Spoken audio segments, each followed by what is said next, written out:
மகாராஷ்டிரா என்பது 28 மாநிலத்தில் ஒரு மாநிலம். அதோட ஜிடிபியை பாகிஸ்தான் தாண்டட்டும். ஜிடிபி கூட வராது. State domestic product, cross state domestic product.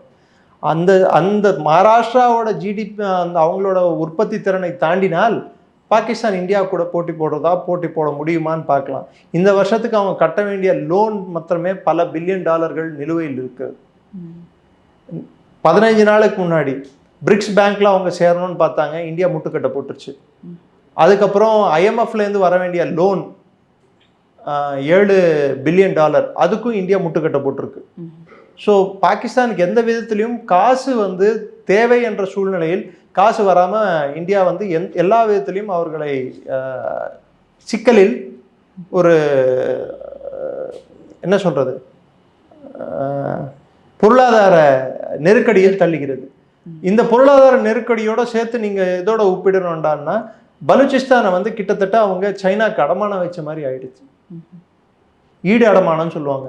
$40 billion China கிட்ட இருந்து சிபெக் என்ற பேரில், சைனா பாகிஸ்தான் எக்கனாமிக் காரிடார்ன்ற பேரில் இவங்க பலூச்சிஸ்தானை அது வழியாக குவாதார் போர்ட்டை ரீச் பண்ணுறதுக்கு, சைனா ரீச் பண்ணுறதுக்கு இன்ஃப்ராஸ்ட்ரக்சர் ப்ராஜெக்ட் எல்லாத்துக்கும் பாகிஸ்தான் காசு வாங்கிச்சு.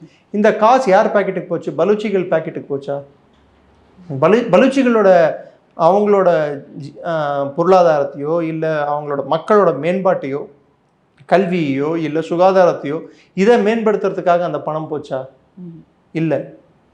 இது வெஸ்ட் பஞ்சாபில் இருக்கும் அரசியல்வாதிகள் பேக்கெட்டுக்கும் வெஸ்ட் பஞ்சாபி டாமினேஷனுக்கும் தான் அது யூஸ் ஆகிச்சே தவிர்த்து இது பலூச் மக்களோட தேவைகளை பூர்த்தி செய்யலை.